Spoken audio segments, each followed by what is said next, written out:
Hello बच्चों, मैं रामलाल कृषक बाल विद्या मंदिर इंटर कॉलेज धवापुर बाराबंकी से। आज कक्षा 8 के बच्चे पढ़ेंगे विषय हिंदी में पंचवटी। जो पहला अध्याय है आपका वो पंचवटी है। शीर्षक जो पाठ का नाम है पंचवटी है, जो मैथिली शरण गुप्त द्वारा रचित है। तो इसमें मैथिली शरण गुप्त ने पंचवटी में प्राकृतिक छटा का जो बहुत मनोहारी चित्रण प्रस्तुत किया है। तो आओ हम सभी लोग पंचवटी का अध्ययन करते हैं बेटा। देखते हैं पाठ।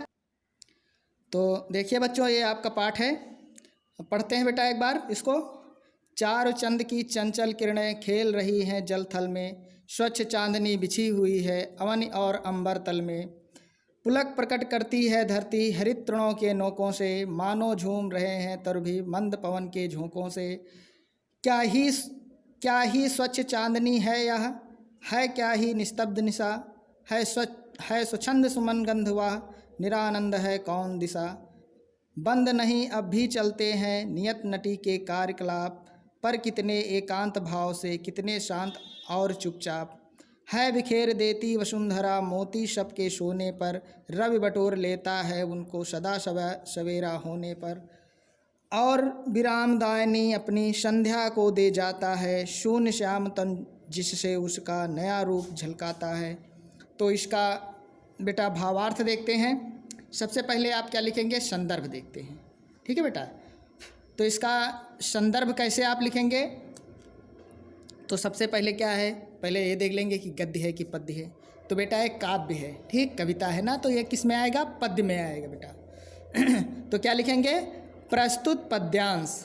क्या लिखेंगे बेटा, प्रस्तुत पद्यांश। हमारी पाठ्य पुस्तक हिंदी विवेक, तुम्हारी जो पुस्तक का नाम है विवेक, हिंदी विवेक में संकलित, ठीक, पंचवटी शीर्षक से लिया गया है। इसके रचयिता हैं मैथिली शरण गुप्त जी हैं, ठीक बेटा। अब प्रसंग में क्या लिखोगे बेटा, प्रसंग में लिखना है कि प्रस्तुत पद्यांश में कवि ने पंचवटी के प्राकृतिक सौंदर्य का बड़ा ही मनोहारी चित्रण प्रस्तुत किया है, ठीक बेटा। अब इसका हम भावार्थ देखते हैं, व्याख्या देखते हैं। व्याख्या क्या है, चारु चंद की चंचल किरणें खेल रही हैं जलथल में। क्या लिखेंगे, चारु मीन्स होता है बेटा सुंदर, चंद्र मीन्स चंद्रमा, चंचल क्या जानते हैं, जैसे चंचल जो हमेशा चलायमान होता है, बहुत चंचल होता है। किरणें मीन्स जानते हैं किरणें, तो क्या है कि चंद्रमा की सुंदर किरणें, ठीक, चंद्रमा की कैसी किरणें, सुंदर किरणें, श्वेत रंग की सुंदर किरणें खेल रही हैं। कहाँ खेल रही हैं, जो चंचल किरणें हैं वो कहाँ खेल रही हैं, अर्थात कहाँ उनका प्रकाश झलक रहा है, जल और थल में। जल अर्थात जल में और थल में अर्थात पृथ्वी पर, ठीक। तो चंद्रमा की चंचल किरणें कहाँ खेल रही हैं बेटा, या कहाँ प्रकाशित हो रही हैं, जल में और थल में। जैसे हमारे नदियां हैं, समुद्र हैं, तालाब हैं, झीलें हैं, ठीक, वहाँ पर प्रकाशित हो रही हैं, बहुत ही मनोहारी लग रही हैं। तो ये पंचवटी का है, जो पंचवटी में तालाब था, नदियाँ थी, ठीक। तो वहाँ जब क्या है, जब रात्रि के समय जब चंद्रमा की सुंदर किरणें, चंचल किरणें कहाँ पड़ रही थी, जल और थल में पड़ रही थी, तो बहुत ही वहाँ का जो सौंदर्य था बहुत ही मनोहारी था। फिर क्या है, स्वच्छ चांदनी बिछी हुई है अवन और अंबर तल में। स्वच्छ मतलब सफ़ेद, जो चंद्रमा की कैसी चांदनी होती है बेटा, सफ़ेद चांदनी, ठीक। जो चांदनी रात थी, ठीक, उसका प्रकाश कैसा था, स्वच्छ, एकदम श्वेत। वो कहाँ बिछी हुई है, अर्थात सभी जगह पर। अवन और अंबर तल में, अर्थात आकाश में, अंतरिक्ष में और अंबर पृथ्वी पर और आकाश में, दोनों जगह उसका वो चांदनी बिखरी हुई थी, ठीक। आगे क्या है, अगली पंक्ति में देखते हैं बेटा, पुलक प्रकट करती है धरती हरित तृणों के नोकों से, मानो झूम रहे हैं तरु भी मंद पवन के झोंकों से, ठीक। अब तो ये हो गया चंद्रमा का सौंदर्य हो गया था। अब यहाँ पर क्या है, जो पृथ्वी की है, ठीक, पृथ्वी धरती का जो सौंदर्य है, वहाँ का जो प्राकृतिक सौंदर्य उसका कवि चित्रण कर रहा है कि पुलक प्रकट करती है धरती, ठीक। अपना प्रेम, जो वहाँ की प्राकृतिक जो सौंदर्य था, अर्थात जो प्रकृति का, ठीक, वसुंधरा का अर्थात पृथ्वी का जो सौंदर्य था, वो पृथ्वी अपना सौंदर्य अर्थात अपना प्रेम कैसे प्रकट करती है? पुलक प्रकट करती है धरती। अपने प्रेम को कैसे प्रकट करती है धरती? हरित तृणों के नोकों से, अर्थात जो हरे भरे हरी भरी वनस्पतियाँ वहाँ की थी, घास फूस थी, ठीक, वनस्पतियाँ थी, पुष्प थी, उनके हरित तृणों के नोकों से अर्थात उनकी पत्तियों की नोकों से ऐसे वो झूम रही, मानो झूम रहे हैं तर भी मंद पवन के झोंकों से। ऐसे हिल रहे हैं वहाँ की जो वनस्पतियाँ थी, पेड़ पौधे थे, ऐसे हिल रहे हैं हवा के झोंकों से, बहुत मंद मंद धीमी धीमी गति से झूम रहे हैं, मानो झूम रहे हैं तर भी मंद पवन के झोंकों से। ऐसा मालूम हो रहा है कि उस प्रकृति के उस सौंदर्य से खुश होकर के अर्थात उससे प्रभावित होकर के ऐसे मंद मंद से झूम रहे हैं बेटा। हाँ, आगे देखते हैं बेटा। क्या ही स्वच्छ चांदनी है यह, है क्या ही निस्तब्ध निशा, है स्वच्छंद सुमन गंधवा, निरानंद है कौन दिशा। आगे देखते हैं बेटा। हाँ, आगे के देखते हैं बेटा। क्या ही स्वच्छ चांदनी है या, कवि आगे क्या कह रहा है बेटा? क्या यही स्वच्छ चांदनी है? जिस आगे चंद्रमा की चांदनी का उल्लेख किया है कवि ने, तो आगे पंक्तियों में क्या कहता है कवि? क्या ही स्वच्छ चांदनी है या, कहता है क्या यही स्वच्छ चांदनी है क्या ही निस्तब्ध निशा, है स्वच्छंद सुमन गंधवा, निरानंद है कौन दिशा। क्या आगे कवि कह रहा है? क्या यही स्वच्छ चांदनी है। फिर क्या कह रहा है? क्या ही निस्तब्ध निशा, कह रही कि निस्तब्ध मतलब शब्द रहित निशा, जो रात्रि का समय है, निशा मीन्स रात्रि, कह रहा है कि जो रात्रि का समय है वो क्या निशब्द मतलब कोई आवाज़ नहीं, में आवाज़ रहित एकदम शांत रात्रि है। उस समय कैसा एकदम शांत वातावरण था। तो क्या कह रहे है क्या ही निस्तब्ध निशा, कह रहे यही जो शब्द रहित निशा, बिना आवाज़ के, अर्थात कोई किसी प्रकार का कोई शोरगुल वहाँ पर नहीं है स्वच्छंद सुमन गंधवा। फिर उस पूरे वातावरण में, जो पंचवटी वातावरण में क्या है, जो पुष्प सुमन अर्थात पुष्पों का जो सुगंधित जो गंध थी, जो वायु थी, क्या है एकदम स्वच्छंद, ठीक, एकदम स्वच्छंद, एकदम मतलब किसी बाधा रहित, सारे वातावरण में मतलब पूरी गंध फैली हुई है।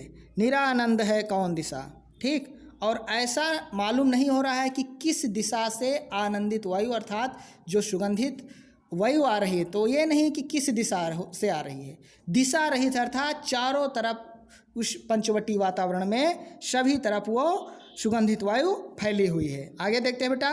बंद नहीं है अब भी चलते हैं नियत नटी के कार्यकलाप, पर कितने एकांत भाव से कितने शांत और चुपचाप। फिर आगे क्या कवि कह रहा है कि बंद नहीं है अब भी चलते हैं, अर्थात 24 घंटे रात हो या दिन हो। फिर ये रात्रि के समय का वर्णन किया है कवि ने, तो क्या कह रहा, बंद नहीं है अब भी चलते हैं।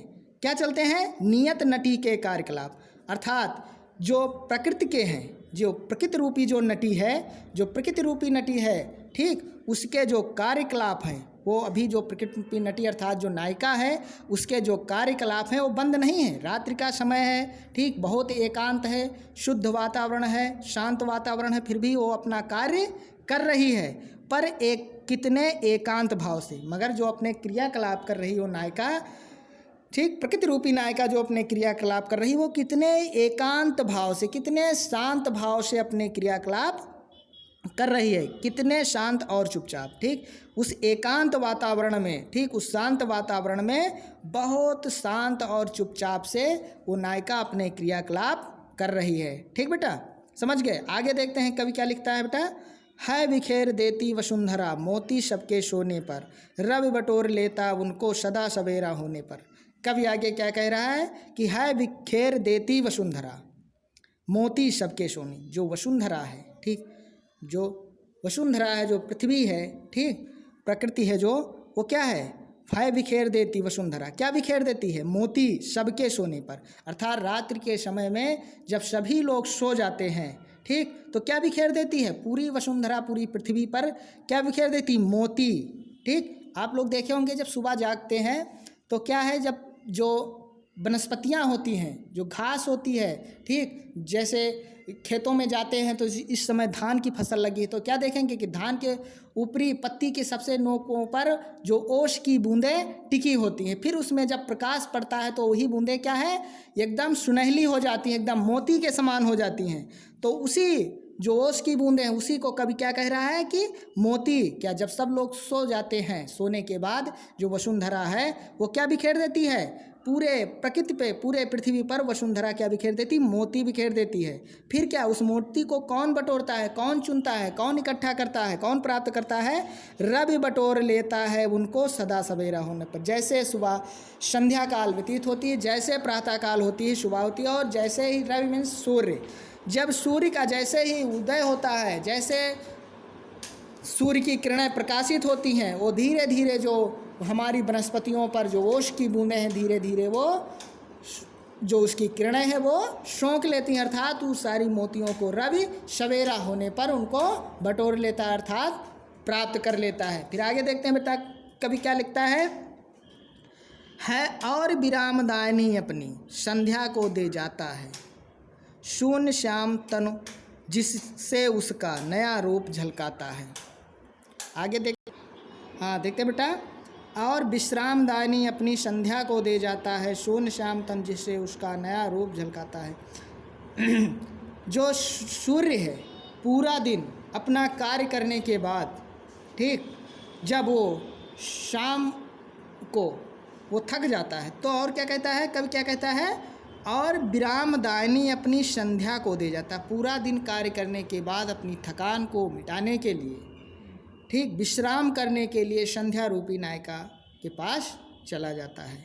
शून्य श्याम तनु जिससे उसका नया रूप झलकाता है। और शून्य, रात की शून्य वातावरण में अर्थात शांत वातावरण में श्याम रंग के शरीर वाली, श्याम वर्ण के शरीर वाली नायिका के पास चला जाता है और उसका नया रूप झलकाता था, उसके नए रूप को प्रकाशित करता है। ठीक है बेटा, फिर आगे देखते हैं। हाँ देखते हैं बेटा आगे, सलत तरल जिन तुहिन कणों से हंसती हर्षित होती है, अति आत्मीय प्रकृति हमारे साथ उन्हीं से रोती है। आगे कवि क्या कह रहा है बेटा, उस पंचवटी प्रकृति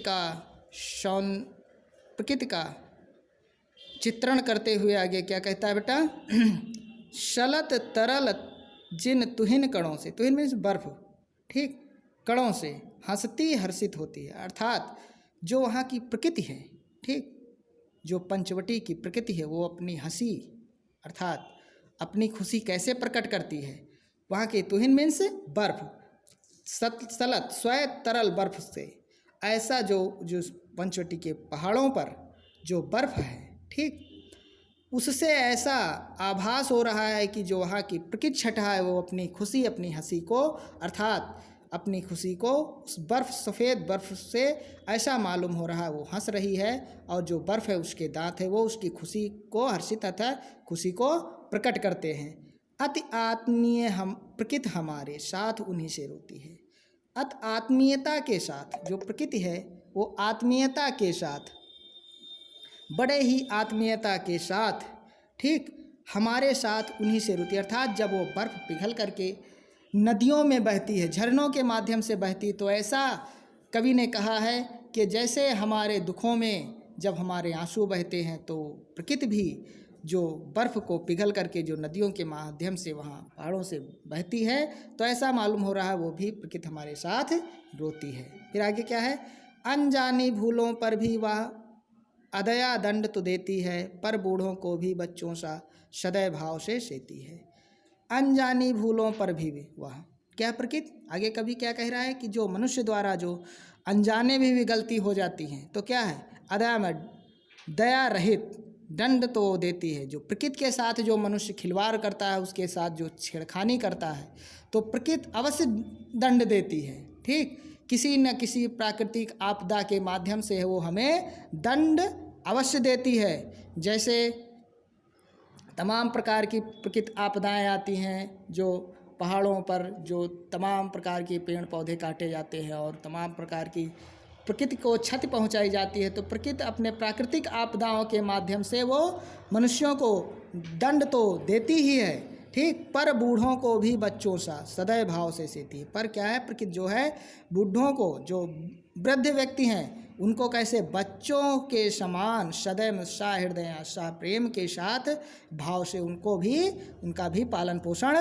करती है। आगे क्या कवि कह रहा है कि गोदावरी नदी का तटिया ताल दे रहा है अब भी, चंचल जल कल कल कर मानो तान ले रहा है अब भी। क्या है, जो गोदावरी नदी का जो तट है, ठीक, ताल दे रहा अब भी। क्या है, जो बहुत ही सुहावना, बहुत ही प्रकृति का जो मनोहारी उसका जो दृश्य है, बहुत मन को हर्षित करने वाला अर्थात आकर्षित करने वाला है, जो ताल दे रहा अब भी, चंचल जल कल कल कर मानो, ठीक, जो उसका जल जो प्रवाहित होता है उसकी जो ध्वनि है, क्या जो कलकल की आवाज़ हो रहा, मानो तान ले रहा है। तान मतलब अर्थात वो एक प्रकार का जो वाद्य यंत्र होता है, ऐसा मालूम हो रहा है, वो तान ले रहा है अब भी। नाच रहे हैं अब भी पत्ते, मन से सुमन महकते हैं, चंद्र और नक्षत्र ललक कर लालत भरे लहकते हैं। ठीक बेटा, कहीं कहीं पर यह जो बुकों में कुछ मिस प्रिंट होता है शब्दों में बेटा, नाच रहे हैं अब भी पत्ते, क्या है, जो उस निशा में है था रात में, क्या है, जो पत्ते हिल रहे हैं, जो वनस्पतियों के पत्ते हिल रहे हैं, तो कभी क्या कह रहा है कि मानो नाच रहे हैं, अर्थात वो झूम रहे हैं, अर्थात वो नृत्य कर रहे हैं।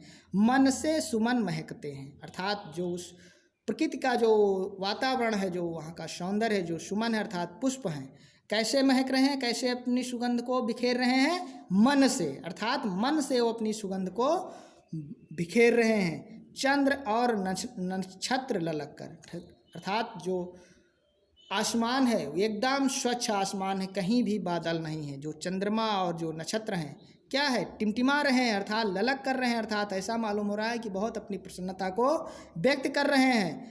लालत भरे लहकते हैं, अर्थात ऐसा मालूम हो रहा है बहुत लालायित हो रहे हैं, लालायित हो रहे हैं, जो प्राकृतिक सौंदर्य को देखने के लिए क्या है, वो बहुत लालायित हो रहे हैं और वो चमक रहे हैं। ठीक बेटा, आगे क्या है, कवि क्या कह रहा है, आँखों के आगे हरियाली रहती है हर घड़ी यहाँ, जहाँ तहाँ झाड़ी में झरती होना चाहिए, है झरनों की झड़ी यहाँ। फिर आगे कवि क्या वर्णन कर रहा है पंचवटी का, आँखों के आगे हरियाली रहती है हर घड़ी यहाँ, जो पंचवटी जो है, जो पंचवटी बना हुआ है, जो आश्रम है, तो क्या है, वहाँ पर हर वक्त, हर घड़ी, हर मौसम में 24 घंटे क्या है, हरियाली रहती है, अर्थात सभी वनस्पतियाँ हरी भरी बनी रहती हैं, अर्थात वहाँ का जो प्रकृति सौंदर्य है, जो प्राकृतिक सौंदर्य बहुत ही मनोहारी, अर्थात मन को हरने वाला है। ठीक, वहाँ हमेशा हरियाली